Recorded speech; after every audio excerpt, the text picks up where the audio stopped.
94.5 MHz. Acompañando cada momento de tu día. FM Latina, radio de música y noticias. Vive Latina. Estamos en Agenda Lírica Sinfónica, junto a Hugo López. Bueno, ya lo habíamos anunciado a principio de la mañana que íbamos a tener estas conversaciones, invitando a amigos, a gente del derecho, a gente comprometida con estas cuestiones que nos ocurren como sociedad. Acá tenemos a nuestro amigo Pablo Davoli, abogado él, profesor. Y ¿Cómo bueno, te va, Hugo? Buen día. Bien, bien. Y bueno, acá también ha llegado de visita el doctor Carlos Alberto Vera Barros, juez federal penal. Y bueno, hola, para charlar de estas cosas. ¿Qué tal, doctor? Buen día. Buen día, muchas gracias. Bueno, siempre con Pablo, que es el que viene habitualmente al programa, la cuestión es, bueno, charlar sobre estas cuestiones que nos ocurren como sociedad, lo que estamos sufriendo, la mira donde deberíamos poner. Bueno, estas cosas que van surgiendo de las visitas, ¿no, Pablo? Sí, tantos problemas que hay que se producen a diario, ¿no? Y que, en definitiva, uno puede teorizar mucho al respecto, y algo después vamos a decir, ¿no? Pero que en definitiva sí son problemas muy concretos que afectan al diario vivir, a la cotidianeidad de la gente. Acá, en la ciudad de Rosario, en la provincia y eventualmente a nivel nacional, ¿no?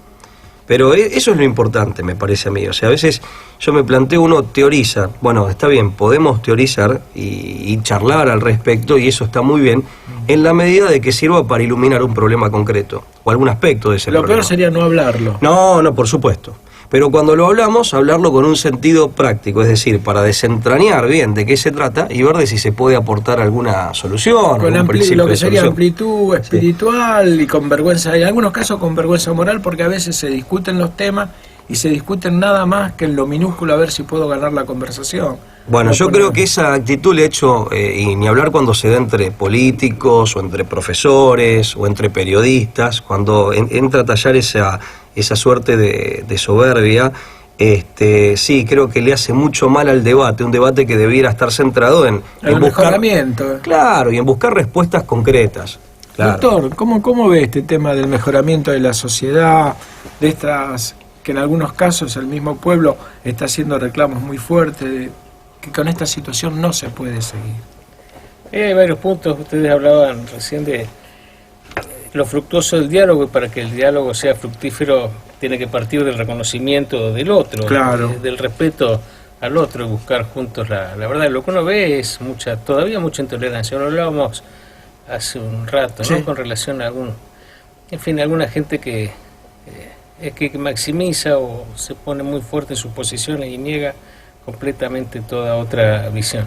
Y siempre se ha dicho que en el diálogo, bueno, si la idea es respetar al otro y comprenderlo, es mucho más fuerte esa obligación en el gobernante, en el dirigente.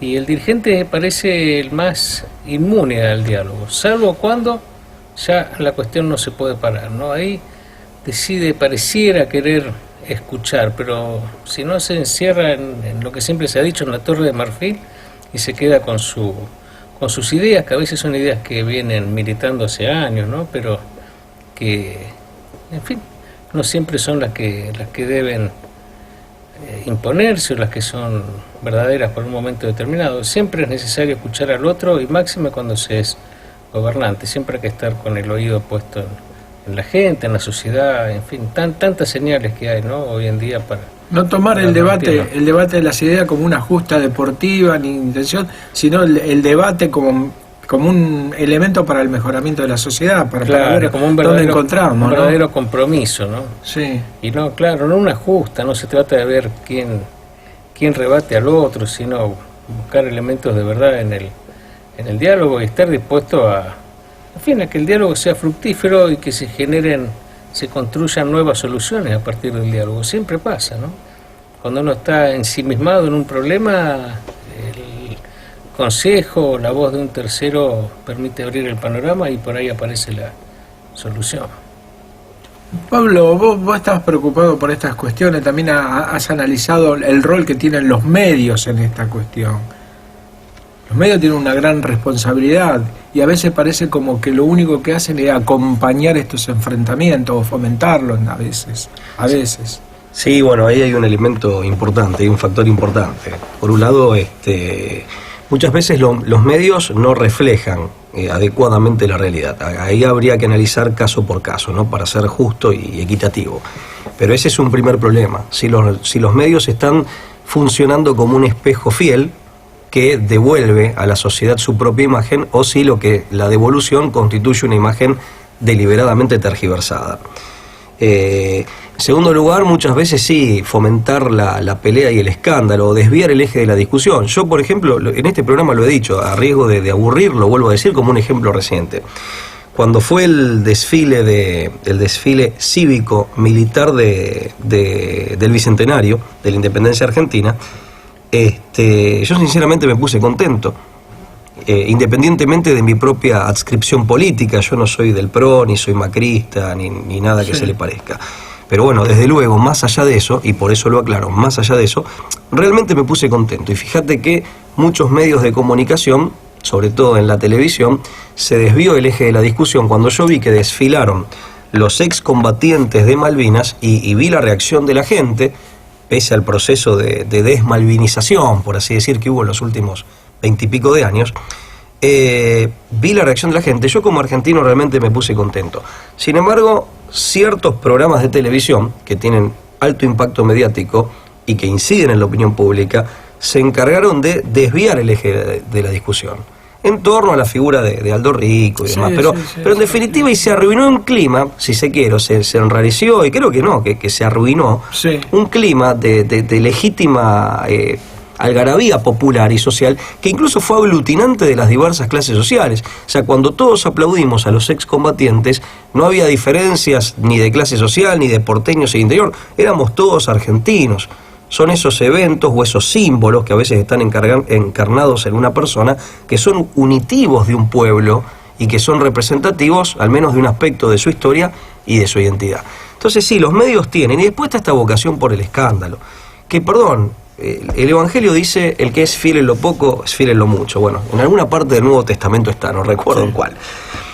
Y lo cierto es que también esto comenzó, si se quiere, y no quiero ser trivial, pero tiene un primer puntapié en los programas de Chimentos, que en definitiva, no solo manoseando temas que hacen a la vida privada de las personas, a la intimidad de las personas, sino muchas veces manoseando y destratando, no tratando, sino destratando temas que son muy serios, como puede ser eventualmente si alguien cayó en, no sé, en drogadicción, o un problema matrimonial, un problema de pareja, o sea, situaciones que son muy sensibles y que son importantes. Esto empezó, ustedes se acuerdan, años atrás el chisme socialmente era mal mirado. Hoy en día el chisme es una industria. La persona escandalosa, amén de la chismosa, eran raleadas de los grupos, o eran amonestadas por sus pares, en cualquier barrio, en cualquier ámbito institucional o social. Hoy en día esto es un modus operandi que es aceptado.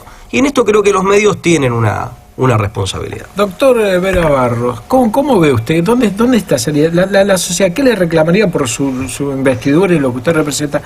¿Dónde señalaría, o qué le señalaría a la sociedad, a la gente, al que nos está escuchando, el reclamo para salir de esto? Porque de esto hay que salir. Sí, el primer punto es tomar conciencia de la propia importancia de la opinión pública. Muchas veces se la ha maltratado, es inorgánica, a veces reacciona de forma violenta y muchas veces se la ha silenciado. Y eso es la muestra del poder de la opinión pública, porque aún el gobierno más dictatorial y sentado arriba de las armas le molesta a la opinión pública, es el primero que lo va a censurar. Así que tomar cuenta de eso en todos los ámbitos, aún en temas tan difíciles como el de la droga, la movilización de la gente. No estoy refiriéndome solo aquí, hay ejemplos históricos, el caso de la periodista Guerrín en Irlanda, que fue asesinada por unos cuantos editoriales que publicó acerca de un vendedor de drogas que tenía protección. Cuando la asesinan, la gente salió a la calle y consiguieron las primeras leyes de extinción del dominio, las primeras leyes de arrepentido, y entonces a partir de ahí, eso ocurrió en Dublín, el delito cayó fuertemente en Dublín, y la opinión pública se movilizó e incluso iba a la casa de los narcotraficantes a manifestarse en contra. Yo no digo que haya que llegar a ese punto, pero digo, la gente se movilizó y consiguió resultados concretos. Así que lo primero es tomar conciencia de eso. De la dirigencia yo siempre creo, es una cuestión que también es muy de la doctrina social de la Iglesia, la labor docente del dirigente. El dirigente debe ponerse a la cabeza, no un simple seguidismo de la opinión pública. Ponerse a la cabeza, ser un verdadero dirigente y saber sintetizar los reclamos del momento. No con una visión de obtener réditos inmediatos, aunque seguramente si representa y dirige fielmente a la opinión pública, va a ser un dirigente bien conceptuado para siempre. Bueno, eso es lo que hace el estadista, ¿no es cierto? Ver para adelante y no espera los frutos de su propia gestión. Eso es lo que distingue, sí, es cierto, al estadista del simple político, del político oportunista. Y yo creo que la opinión pública entonces debería castigar al político oportunista y premiar al que ve un poquito más allá. Utilizar todo ese derecho de veto que tiene, ese poder de veto que tiene, a veces en forma de manifestaciones, pero siempre a través del voto y siempre a través de la opinión pública. Hace unos días vimos una manifestación muy importante acá en Rosario, importante por cómo fue planteada, va a haber otra más el 8, donde la gente reclamaba que este demonio que se ha instalado en la sociedad, que es la drogadicción, el crimen, el robo violento, todo esto, digo, ahí hay un punto de partida, y también decíamos en el programa hace un tiempo, que haya un Estado que acompañe eso. ¿Y cómo acompaña el Estado? Apoyando a los padres y cerrando aquellos lugares que son proclives al vicio, ¿no es cierto? Seguro. Porque el padre lucha, hay padres, yo he hecho algunas notas, Pablo, lo hemos dicho en la facultad, con las madres del Paco, todo, para unos trabajos, y la gente entrega su vida y por ahí tiene el Estado facilitando el ingreso. No digo malamente incitando al consumo, pero digo, hay todo un andamiaje que conspira contra esa lucha de los padres, ¿no?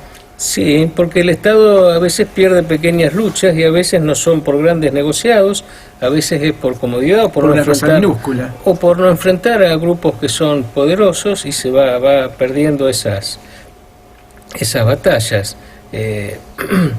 Por eso digo, el Estado tiene que acompañar el movimiento, ponerse a la cabeza, y hay momentos en que si no lo hace, es suicida, el Estado se suicida. Si el Estado no responde, si no sabe advertir el problema antes que adquiera magnitudes, digamos, después inmanejables, bueno, se lleva puesta la clase. El Estado referido a la gestión de un grupo. El gobierno, claro. El gobierno es como decía Perón, ¿no? Cuando los pueblos agotan su paciencia, hacen tronar el escarmiento. Y eso es lo que hay que evitar. Son palabras sí premonitorias y que a veces suenan hasta como advirtiendo de algo violento que pudiera pasar, ¿no? Sí, que lo que hay que evitar, ¿no? Se nos pone la piel de gallina, y me parece que es el ABC de la política, ponerse delante de ese reclamo, y por la propia supervivencia de la clase política, si no es en vistas al mantenimiento del Estado. Si no es por amor, que sea por miedo, como lo dijo Sarmiento, ¿no? Por lo menos, ¿no es cierto? Por lo menos, claro. Por lo menos esas miras tan pequeñas. Creo que esa reacción se está produciendo. Que se están empezando a buscar o a generar medidas de algún tipo, ¿no? Sí, en tal sentido, lo peor que podría pasar, que ya se ha intentado y ha generado hartazgo, es que la clase dirigente, cualquiera, comience a simular respuestas en vez de dar respuestas concretas. Por eso eso es muy importante, y hay que evitar los temas que son cortina de humo, o bien esas actitudes que son meramente declamativas, ¿no? En donde se generan debates, en donde se discuten sobre los derechos y los grandes ideales, lo cual está muy bien, pero que en el fondo se trata de toda una puesta en escena, digamos, con la deliberada intención de camuflar la propia inoperancia. Es decir, que no se están dando respuestas concretas a la comunidad, a la gente, frente a los problemas. Y en esto, en definitiva, si bien yo creo que la política, digamos, tiene finalidades superiores y demás, pero aclarando esto, Hay un autor, si no mal recuerdo, inglés, que decía, en definitiva, hablaba de la política y de la legitimidad como, básicamente, la respuesta óptima, la mejor posible, a las demandas sociales. Esto ameritaría otra serie de consideraciones más profundas, pero arrancamos de esto algo tan elemental. Si hay un clamor, por ejemplo, por la inseguridad, Sí. hay un clamor social, pero aparte es un clamor desgarrador. Ah, sí, claro. Desgarrador. Claro. O sea, porque evitemos, no solo por lo cuantitativo, lo masivo, No, lo sino que se desgarrador puede por decir. cada caso concreto. Uno escucha a la uno madre que está- perdió un hijo. Claro, un hombre que va a manifestar y que le mataron el hijo. Doctor, Claro. ¿qué se le puede decir? ¿Qué le Nada, puede decir a un porque padre lo que reclama es lo mínimo, es lo básico, se le es puede la decir? función del Estado. La mínima. La función básica, el origen del Estado es brindar seguridad. Y eso, pero durante tanto Bueno, es la tiempo... parte fundamental de la justicia, ¿no? La seguridad, ¿no? Claro, es lo primero. Durante tanto tiempo nos hicieron creer que era un reclamo que estaba fuera de lugar, que era, en fin, políticamente incorrecto reclamar seguridad. Hoy eso está superado, pero lo supera la magnitud de los hechos. Está superado, ya nadie sale con ese discurso de que hablar de seguridad es de derecha, porque es por Dios. una brutalidad absoluta. Pero es desconocer el origen del Estado. El Estado está para brindar seguridad y el Estado de Hobbes, un Estado que puede ser totalitario, o el Estado de un liberal como Locke, si no brinda seguridad, el Estado se disuelve, pierde su razón de ser. Es la función fundamental Porque de la todo lo justicia, la demás viene seguridad, ¿no? después. Todo lo demás viene después. Claro, hay otros valores comprometidos, pero es lo primero, es una condición sine qua non. Es lo urgente, quizás no sea lo más importante, pero es lo más urgente. La paz, la dignidad, todo eso se ve comprometido.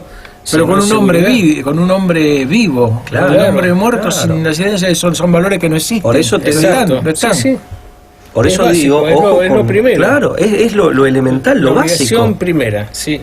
Claro, aparte la gente, a ver, yo he visto la conversión de algunos dirigentes políticos de nivel municipal, no aquí en Rosario, en otros ámbitos, que habían comprado ese discurso ideológico al que hacía referencia recién Carlos, Sí.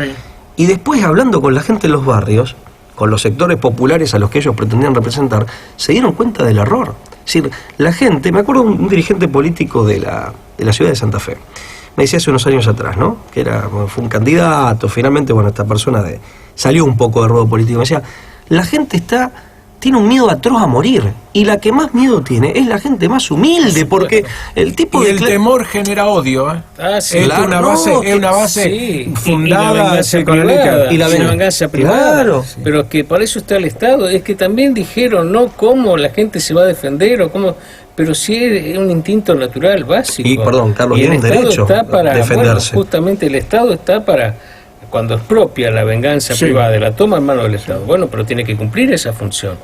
Y si no lo cumple, el Estado no tiene razón de ser. Bueno, esto está acá y por su condición de juez federal. Hay preguntas por ahí pueden resultar, no sé si incómodas o no, pero veo que este hombre, este médico que sale a defender su vida, que estaba verdaderamente en peligro, más allá de que no lo condenen, o sea, a ese hombre le hicieron cargar una muerte. Claro. Y para cualquier cristiano haber producido una muerte es Bueno, una... le arruinaron la vida. Le arruinaron la vida no solo porque no pueden dejarlo en libertad, ya falta de medio, bueno, estas cuestiones que tiene la justicia. Digo, pero ¿quién le va a sacar a ese hombre que él mató a otro? Y el hermano del muerto se creyó con derecho a amenazarlo. Ah, qué terrible esto, ¿eh? Y lo amenazó públicamente. Yo creo que en su... Hasta creo que en su ignorancia ha creído que sí, que tenía derecho a eso, que él es impune para... Pero alguien se lo dijo, algún sistema, de alguna algún ideología lado le lo ha dijo. tomado, eso está en el aire. Sí, está en el aire. claro, sí. El progresismo en Hay determinado momento... un discurso que Sí, está dando sí, vueltas. sí, pero a un lado Pero, lo tomó. perdón, Si sí. yo voy y te lo pongo en vida, y si vos te defendés... Sí, sí, y es tan común el dicho, ¿no? Que hay que, si vienen los ladrones, hay que tener algo para darles, porque si se enojan, por Dios se lo Bueno, recomiendo a los amigos, lleven claro, algo, por bueno. favor, lleven algo. está toda vuelta, ¿no? Porque si no se enfurecen. El claro. ladrón se considera con derecho Sí, a sí, robar. Y si uno no tiene algo, se enoja. Sí, sí, A mí sí. me han robado y estábamos con Pablo cuando le ha nos robaron tocado, en un tocado. restaurante, estábamos comiendo y queríamos retener las tarjetas porque es un lío los documentos y las tarjetas bueno. y se enoja el se lo señor lleve, ladrón sí. se enojó, así que nos amenazaba Así se con enfureció, una ¿no? picana, sí. Bueno, eso es lo que ocurre, se enoja él y nosotros no tenemos derecho a enojarnos, pero la verdad es que funciona así. Nosotros estábamos atemorizados, Padre de y nos familia, generaron trabajo, violencia, por Dios. Claro, y él se Por Dios, ¿cómo no va a tener miedo? con derecho a que nadie se niegue a darle lo que él pensaba que era de él, lo que nos estaba sacando. Eso es importante destacarlo, ¿no? Carlos decía, es un instinto natural, es cierto, es un derecho defenderse. Sí, claro. En los términos de la legítima defensa se trata de un derecho y de un derecho básico, elemental, que todo ser humano tiene. Y además, cuando se trata, porque es otro aspecto que a veces los medios desconocen o tienden a ignorar, la legítima defensa de terceros, muchas veces creo que está presentada, o debe ser presentada, casi, amén de un derecho, un deber moral.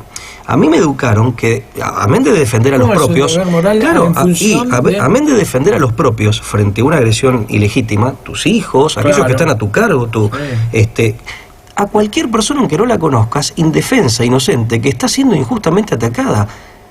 O sea, si yo veo un ataque hacia una persona claramente inocente, un ataque claramente injusto hacia una persona claramente inocente, que está en desventaja, pensemos en una persona con alguna discapacidad que esté disminuida, o en alguna persona que por una cuestión de edad. La ley obliga a prestar la ayuda necesaria. No, porque la ley no obliga al heroísmo. La ley no obliga al heroísmo, pero desde el punto de vista cristiano, ya que hablábamos de cristianismo, arriesgar a veces el propio pellejo, para defender la vida de terceros inocentes, empezando por los familiares, por los amigos, y siguiendo por el desconocido, pero que uno ve que es un inocente que está siendo atacado, siempre el cristianismo ponderó esta actitud. El derecho no te va a exigir tanto por lo que te decía. El derecho no te exige el heroísmo. Pero heroísmo. Pero es un aspecto que a veces se olvida. Claro, podría llegar al abandono de personas. En algún caso puntual. Pero uno se siente obligado, como dice él, un tercero, y no hablemos si se trata de la familia o de un hijo. Por supuesto que uno se siente impedido. ¿Qué otro bien sagrado puede haber que no es que la familia? Mi mujer, mis hijos, mis padres. Tratándose de uno mismo se siente vejado, ¿no? Es decir, afecta la dignidad, no poder responder o por cálculo, como decimos recién, para conservar la vida, quedarse en el molde, pero esa justificación no existe si el que está en riesgo es la esposa de uno, la hija, o el hijo de una persona. Y hay otro punto, que todo eso resiente lo que es el armado social, ¿no es cierto? Y es que cuando el Estado no responde frente a la inseguridad, el derecho se vuelve prácticamente una cuestión de teórico. Es decir, ¿cómo los jueces salimos después de aplicar el derecho cuando frente... Claro, porque el juez siempre interviene una vez que el hecho se consumó. Claro. Y tenemos las leyes que hay que aplicarlas y respetarlas, y si están en la Constitución, la presunción de inocencia, etcétera. Ahora, ¿qué ocurre? Que esta persona que cae en nuestras manos, este delincuente que nosotros, esta persona imputada, que nosotros debemos juzgar, es en realidad uno entre 100.000 que no fueron capturados. Entonces, todos los ojos de la sociedad se ponen en cómo nosotros juzgamos a y no cómo el Estado fracasó en prevenir que los otros 100 o 1.000 cometan los delitos. Entonces nosotros aplicamos las leyes, escarcelamos o condenamos o lo que fuere, y resulta ser que es casi como algo banal el derecho que nosotros aplicamos, porque lo que queda afuera es la enorme mayoría, porque el Estado está fracasando estrepitosamente en la prevención del delito. Y en algunos casos generándolo también, ¿no? Por algunos hábitos. Entonces, esto que hablamos recién y que decía Pablo, de una televisión ocupándose de problemas de alcoba, de toda esta cuestión, es una televisión que genera eso. No es la televisión de Odol Pregunta, de Sábado Circular o de programa de entretenimiento. Es una televisión donde el porrito es un chiste a veces. Sí, claro. Y yo preguntaba al doctor Bernardini, él participaba hasta hace un tiempo en el programa, le preguntaba, y cuando de uno de estos personajes un porrito no hace nada, un porrito hace, si en realidad no está cometiendo un delito, porque ya se sabe científicamente que hace muy mal. Que los muchachos que han caído, las chicas que han caído en eso, realmente han caído en una desgracia tremenda. Y una televisión que sale a decir eso, en lugar de advertirle. Sí, por supuesto. Y ahí también, ¿no? Las políticas de prevención del Estado. Está muy comprobado en el mundo entero cómo las campañas contra el cigarrillo han prácticamente eliminado el hábito de fumar. A ver. ¿Y por qué no se puede hacer algo similar con la droga? ¿Y se sabe los puntos que han tocado? Y han tocado, sí, han tocado, es decir, entra en la agenda como políticamente incorrecto fumar, Sí. Hace mal, produce cáncer, Sí. contamina, los tabacaleros ganan muy poco, las empresas multinacionales ganan muchísimo. Ahora, todo eso es aplicable a la droga. Y sin embargo, la droga se hace peor que el cigarrillo. Sí, claro, claro. Llámese marihuana o cocaína Sí. o lo que fuere. Y sin embargo, las campañas no se enfocan realmente a ese punto. Hemos visto nosotros campañas argentinas paradigmáticas que eran completamente burdas, que parecían mal hechas a propósito. Sí. Había un personaje que le daba consejos a otro, una publicidad que no sirve para nada. Sí, sí. Es cuestión de expertos, ¿verdad? Vos has escrito un libro relacionado con el manejo de la publicidad y tantos expertos de manejo de la opinión pública que habría que consultarlos a eso, qué puntos tocar, pero si han podido ser exitosos en el combate al vicio de fumar, ¿cómo Sí.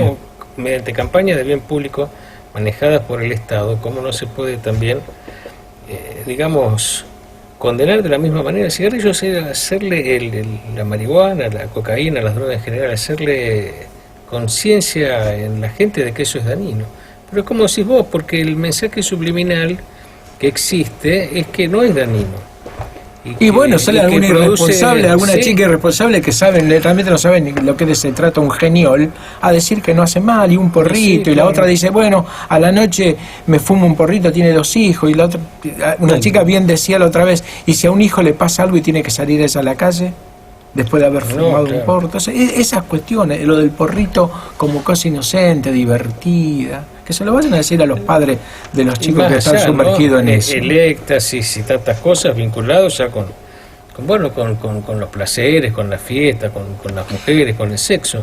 O sea, hay una propaganda subliminal muy fuerte que hace quedar, digamos, como unos inocentes a todos los que nos oponemos al En consumo algún- de drogas, ¿no? Cuando se exhiben estas campañas en favor de la droga, si son fácilmente detectables que están cometiendo un delito, una falta, o están muy mimetizadas con, digamos, lo cotidiano, que son difícilmente identificables, o en todo caso aplicarle o a tener que tenga reproche penal, ¿no? Yo creo que son muy sofisticadas y que además salen del radar nuestro, están operando sobre su mercado propio al que nosotros no accedemos, se comunican entre los jóvenes, entre los adolescentes, hay toda una comunicación a la que nosotros no accedemos. Y con código propio. Comunicación con código propio, cada vez es más temprana la iniciación en el campo de las drogas, entonces uno no sabe porque no es experto en esos temas, qué resortes son los que están tocando, pero del mismo modo que a mí me sorprende el éxito que han tenido todas las campañas en todo el mundo para erradicar el vicio Sí, de fumar, cómo me sorprende mucho que no se inicie algo parecido contra el consumo. Bueno, de hoy se sabe perfectamente que hay ciencia que estudian muy bien la conducta de las personas, dónde hay que Sí, atacarlos. Eso ya no se le escapa a nadie, que se sabe perfectamente cómo se puede trabajar. La Sí. decisión, pero bueno, es lo que hablamos al principio, es la decisión del estadista, ¿no? Sí, claro, sí. Es el estadista. Sí, y la voluntad política, o sea, la claridad del estadista más la voluntad política. Hay un proyecto de ley que presentó la senadora nacional, Iturres de Capellini, Sí.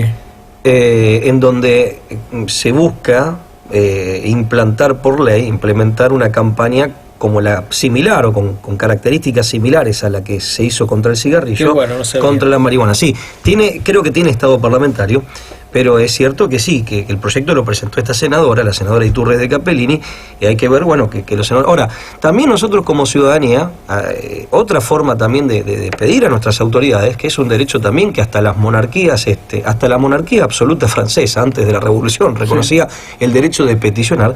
Bueno, también, por ejemplo, sabiendo que existe este proyecto de ley, o cuando uno se entera de un proyecto de ley que tiene, digamos, que puede ofrecer una respuesta, bueno, también saber comunicarse con los legisladores, hoy en día se puede, vía correo electrónico, mandando una nota, o sea, también tener una postura, parece mínimo, pero siempre se empieza por lo mínimo. Tener una postura como ciudadanía también más activa, de estar pendiente, sobre todo los que manejan internet y demás, y bueno, a ver cuáles son los proyectos de ley en danza, cómo a ningún legislador se le ocurrió esto o lo otro, o sí, se le ocurrió uno, bueno, mandar un correo electrónico solicitando el tratamiento, o sea, hay muy pocos ciudadanos que actúan de esa manera, y en rigor de verdad debiera ser una práctica mucho más común en la democracia. Lo que pasa a veces, Pablo, que también hay gente que está sumergida para llevar la comida a su casa, que no le queda tiempo para nada. Por eso hay un compromiso moral, que lo debe tener el que se postuló de tomar ese reclamo. Ahora la gente lo va a hacer el 8, ¿no es cierto? La otra marcha. Y tomar registro de eso, tomar registro de qué está la gente, que está preocupada. Y se lo digo a usted que con esto convive diariamente, ¿no? Debe haber el drama de los padres, de todas estas cosas. Todo funciona muy mal, esa es la verdad. No hay cárceles, las cárceles son muy malas, todo lo que es para prevención no funciona, los tratamientos para los adictos no funcionan, no hay una política adecuada con los menores, vienen menores consumidores, no sabemos qué hacer con los menores. La ley también está escrita para otra época y tiene en cuenta la familia bien constituida, con sus padres y sus hijos y sus padres con trabajo, y entonces supone que el juez le entrega al menor a los padres, y no hay padres. No hay dónde entregarlos. No hay padres. O los padres llevan desocupados tanto tiempo, o los padres están también viviendo de la droga, de changas con la droga, de ser soldaditos de la droga. Entonces tenemos un vacío enorme. Y claro, eso requiere recursos, pero el problema de recursos principalmente es un problema de prioridades, porque los recursos están. Entonces, y para fijar prioridades, para eso está el estadista, pero si el estadista no la fija, bueno, una movilización popular está reclamando una prioridad importante. Así que creo que en muchos temas el asunto está diagnosticado, las posibles soluciones están escritas, hay que ponerlas en marcha. Bueno, ahora es una cuestión de decisión. Es principalmente de decisión política.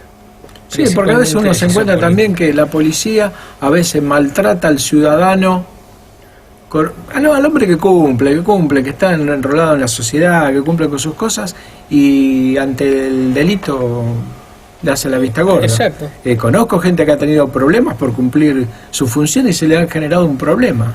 Con un problema, y resulta que después este que está destruyendo la sociedad anda tranquilamente. Bueno, eso le genera un problema. El ciudadano, bueno, se aviene a lo que le marca en todo caso la policía, porque está encuadrado dentro de los registros de la ley, ¿no? ¿Qué hacemos con eso? Uno lo pregunta así inocentemente, ¿no? Me parece, sí. Esto tiene que terminar, esto se tiene que terminar, porque se carga la sociedad esto, ¿no? Se carga la sociedad, es lo que se conoce, el fenómeno que se conoce como captura del Estado.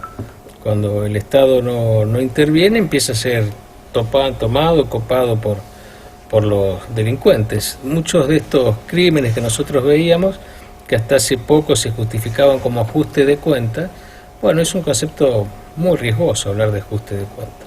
Primero, porque es un código criminal que nosotros no tenemos que adoptar. Claro. Segundo, porque está suponiendo que el modo de solucionar el problema es el modo que solucionan los mafiosos los suyos, es decir, ajustando las cuentas mal rendidas a los balazos, a los tiros. Sí.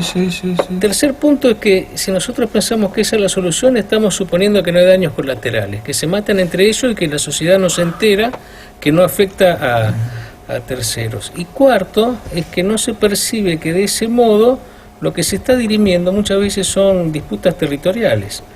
Se dirimen así a los tiros, con estos ajustes de cuentas, para escalar a otros delitos.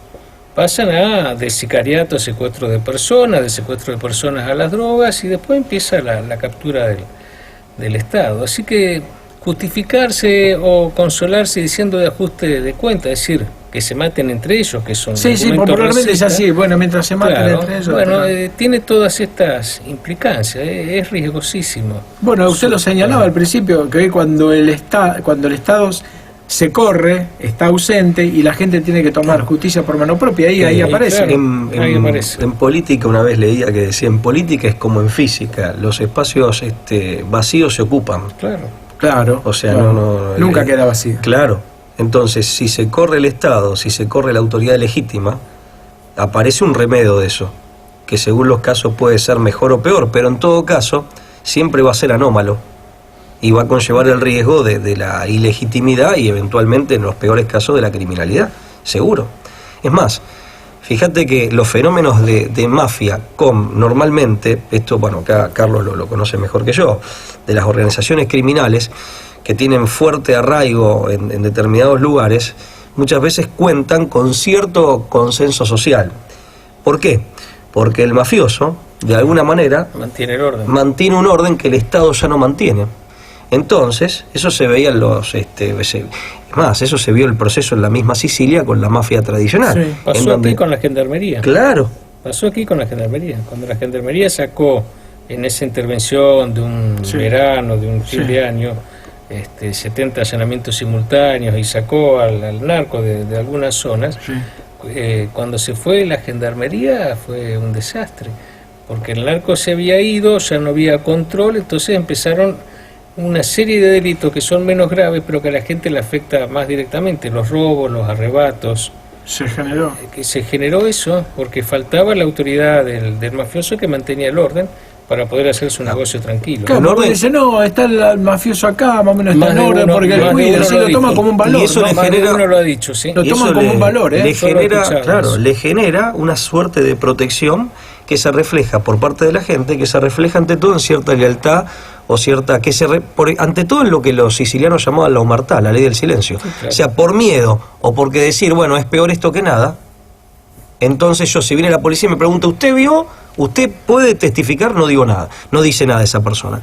Igual es importante aclararlo, es un orden que mantiene el criminal organizado, el mafioso, en términos más coloquiales, espurio, inicuo.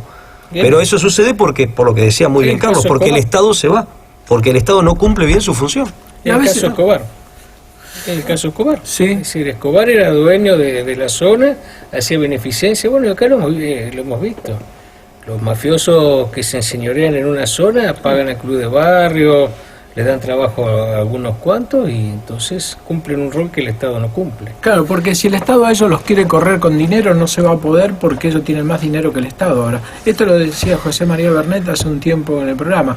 Si queremos correrlo con plata, perdemos, porque ellos tienen más plata. Tienen más plata que el Estado. Sí. Entonces el Estado tiene otra herramienta, las escuelas, todo esto. Por supuesto. Y una policía que cumpla con el rol que tiene. Sí, que no vean al ciudadano... sí, son muchas las políticas. Porque lo he vivido también, ¿no? Cuando equivoca el enemigo. Sí, por supuesto. El enemigo es el narcotraficante que destruye la sociedad. Por eso digo que, claro. Eso hay que tenerlo muy en cuenta. Es por plata.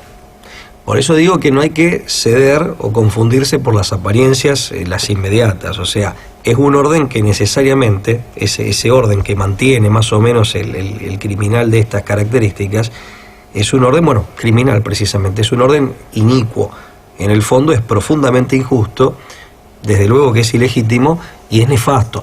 Lo que pasa es que el temor de la anarquía es peor para mucha gente, lo cual es lógico.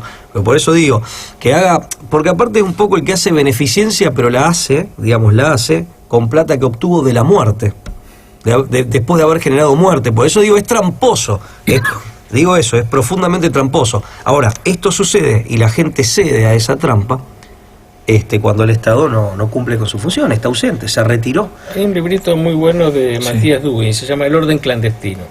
Indica todas estas cosas y cómo eso termina con estados fallidos, estados capturados por el narcotráfico, con una lógica que no es la del Estado de Derecho, desde luego. Hay un orden, que el que vos mencionás, que es un orden criminal y peligrosísimo, que no se sujeta al orden, es ajusticiado brutalmente. Sí, es un Estado copado por otro Estado, con esa ley, donde el pueblo no tiene nada que ver, si son los intereses económicos. Y hay muchas comunicaciones subterráneas entre un Estado y otro. Eso es lo que se conoce como corrupción policial. La corrupción policial, o la corrupción política en general, es el puente entre un Estado y otro. Sí, la corrupción policial no hay ninguna duda, lo hemos visto, tenemos casos, ¿para qué puntualizarlo? Ya lo sabe todo el mundo. Claro, lo sabe todo el mundo, lo sabe el vecino que va a la comisaría a denunciar. Eso lo sabe el vecino. El vecino que va a denunciar a la comisaría y después es perseguido. Es así de brutal. Bueno, eso son el Estado copado por el narco.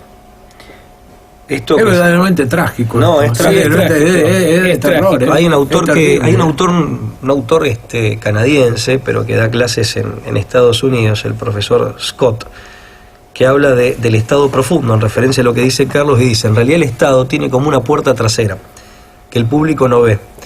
Y él habla de estos poderes que están, si no ocultos, semiocultos, y que son clandestinos, o semiclandestinos. Pero que confluyen, ¿no? Sí, en Estados confluyen. Unidos. Y hay una puerta trasera, claro, en donde se da esta conexión que Carlos calificó tan claramente de subterránea.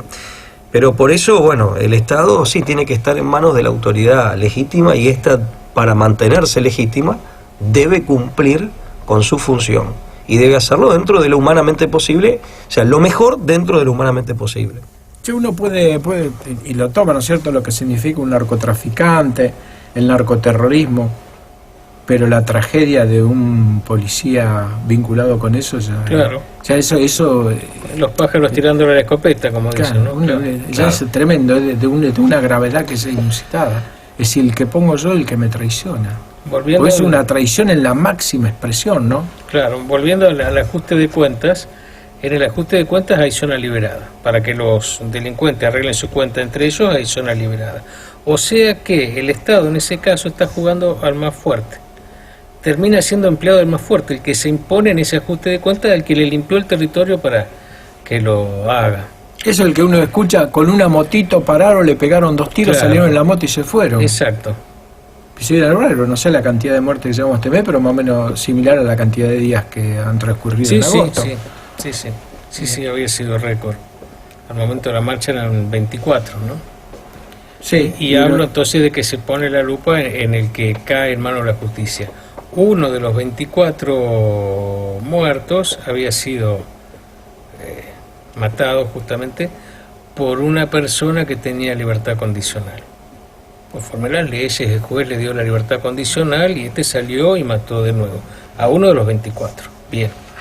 ¿Y los otros 23? ¿Dónde estaba el Estado? Acá podemos cuestionar si el juez dio bien o mal la excarcelación, si lo hizo conforme, pero los otros 23 no es responsabilidad del Poder Judicial, y el Estado tiene que hacer prevención. Y la prevención, es antes del juicio. La intervención del juez sirve lo que teóricamente se señalaba como prevención específica, para que esta persona no vuelva a delinquir. Claro, Pero claro. no es el modo agarrarlos a todos para que no vuelvan a delinquir. La idea es que evitar que delincan.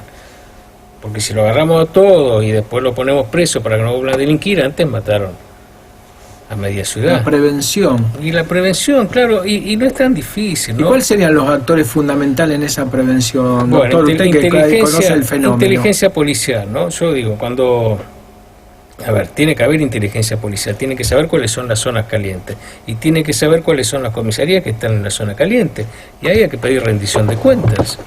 ¿Qué rendición de cuentas? Bueno, hay una idea de que todo lo que es, por ejemplo, narcotráfico, pasa por lo penal, como si no hubiera responsabilidades penales, civiles, administrativas y políticas. Hay grados ahí en esa Más que responsabilidad. grados son formas O diferentes de instancias. responsabilidad. Es decir, frente a... Hay narcotráfico en la comisaría, por poner Sí, una letra, es secretaria de comisaría Z, de la zona Z. Bueno, quizá ese comisario no podamos condenarlo porque sea culpable, porque reciba coimas, porque es difícil de probar o porque quizás no es así. Pero ha resultado ineficiente. Sí, Entonces hay una responsabilidad administrativa, sacarlo de esa Dejando de lado la comisaría. intencionalidad. Dejando de lado la intencionalidad y evitándonos la prueba de un proceso penal. Acá tenemos que actuar en forma urgente. Y la responsabilidad política, sí, la responsabilidad política de los responsables cuando el crimen crece. La responsabilidad política tiene que existir, no solo a través de la opinión pública. Responsabilidades civiles, administrativas, sanciones, traslados. Sí, a mí me exoneración. resulta muchas veces que sin la complicidad y sin el concurso de la mala policía, de quienes tienen que estar al frente de esto no podría funcionar así. Desde luego que no. No, imposible. Yo vengo de un congreso, una cumbre judicial realizada en el Vaticano, de la que participaron 70 jueces de 40 países del mundo. Esa fue la conclusión. Para el crimen organizado, si no hay corrupción, principalmente corrupción policial, no hay crimen organizado. No hay trata, no hay narcotráfico. Rotundo eso, ya eso el concurso. Yo llevaba una ponencia en ese sentido, que es la que pronuncié, y tenía cierto pudor en llegar a esa conclusión a la que he arribado con muchos elementos. Y cuando me tocó hablar a mí, ya era un supuesto, ya era un valor aceptado. Sin corrupción no hay narcotráfico, sin corrupción no hay trata de personas. No es posible. Qué rotundo, ¿no? Qué rotundo, y quienes tienen responsabilidad de poder... Es así, con lo duro que es, ese es el punto. Por eso, bueno, el diálogo sirve. Ese es el punto. Ahora tenemos que ver cómo se combate la corrupción, porque es el modo, quizá no se combata el 100% del narcotráfico, combatiendo la corrupción policial, política, judicial, pero sí gran parte de ella. Creo que ahí hay que poner el punto fundamental para mí. En este momento no me caben dudas, arranca allí. Digo yo, y en este tema, porque uno sabe que hay gente muchos, que le temen a la policía, y a la policía no habría que temerle. Claro. Antes no se le temía. Ibas corriendo a la policía, resguardo, pero hoy no sabés a quién le está diciendo. Si a que estaba fuera funcional al funcionamiento, funcional al mundo del delito, del narcotráfico, si vas ahí, si le estás diciendo justo a veces ahí. Ahí conviene hacer una vuelta de tuerca, ¿no? Y la otra vez me sorprendió escucharlo a Zaffaroni, que tiene una postura distinta y siempre fue en contra del poder punitivo del Estado y en contra principalmente de la policía. Bueno, parece estar de vuelta en algún punto, y la vuelta de rosca es que los policías son los grandes discriminados. No se pueden sindicalizar, tienen sueldos bajísimos, están muy mal considerados, no tienen los elementos, a veces el auto no tiene nafta, a veces no hay vehículo, y que lo que hay que entablar es un diálogo con los policías. Así que hay que rescatar la vocación policial que existe, y hay que exigir que se dote de medios a la policía. No se trata de un discurso, digamos, sistemático en contra de la policía, porque nos consumimos nosotros mismos. A la policía hay que jerarquizarla, hay que darle una buena condición, y hay que proveerla de todos los elementos necesarios, que son muchos, para que sean eficientes son muchos, y digamos vuelve a tener vinculación con las prioridades. Cuestan recursos, pero si la prioridad es esta, y es una prioridad absoluta, bueno, habrá que volcarlo. Donde el ciudadano se sienta protegido por su policía. Cuando uno va a un país extranjero y se quiere llevar una primera impresión o tener un panorama rápido, una de las variables, uno de los indicadores que puede tomar es el nivel de la policía y la credibilidad y la respetabilidad social de la que gozan, el prestigio social del que gozan. Ese es un parámetro como para tener una impresión prima facie de un país extranjero, de cualquier país, cuando uno va como extranjero y en unos pocos días quiere tener más o menos una impresión del país. Eso cualquier persona que ha viajado por distintas partes del mundo puede advertir claramente cómo eso marca una diferencia.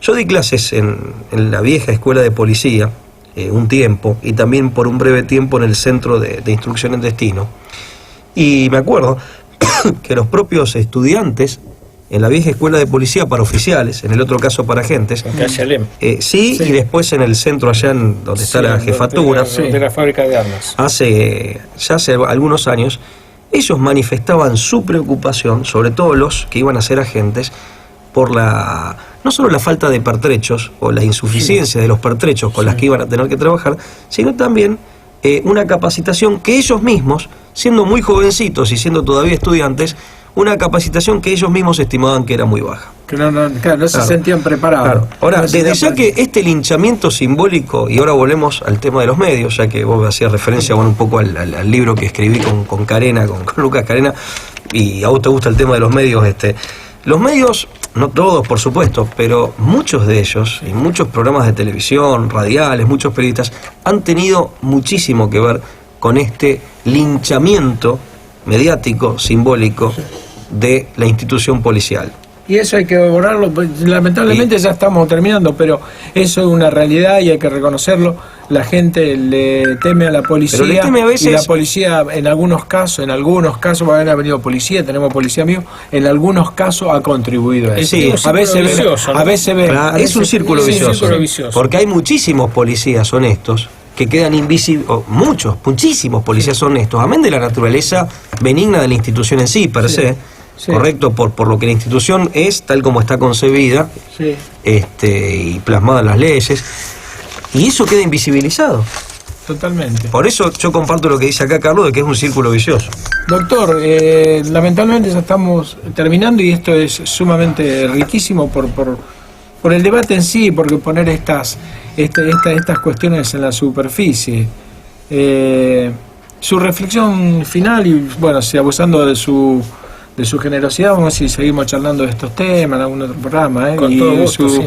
Su reflexión sobre el tema y, bueno, una mirada esperanzada que usted la tiene, bueno, como cristiano, ¿no? Yo la tengo y creo en la gente, y me parece que la pelota en este momento la tiene la opinión pública, que es la que está exigiendo los cambios. Bueno, y vamos si a ver. La política no está a la altura, bueno, que sepa cobrarse esa falta. Doctor, una pregunta que tiene que ver con esto que estamos hablando de marcha. ¿Ha participado de la marcha? No participé. ¿No puede por su investidura? Sí, es complicado por la investidura. Yo me pareció un hecho notable, pero sí la ve como la ve positiva e interesante. La veo positiva del modo en que se ha realizado, en forma pacífica, sin consignas partidarias. Es un elemento de ir perforando este mundo. Es un modo de participar muy digno. Es un modo de participar en política muy valorable. Pablito, un abrazo grande y vamos a ver si seguimos con estos temas. Supuesto. Doctor, muchas gracias por la visita. Muchas gracias. Y saludo a la familia y gracias. Bueno, estamos en el final del programa. Ponemos una cortina y ya nos vamos. Estamos en Agenda Lírica Sinfónica, junto a Hugo López.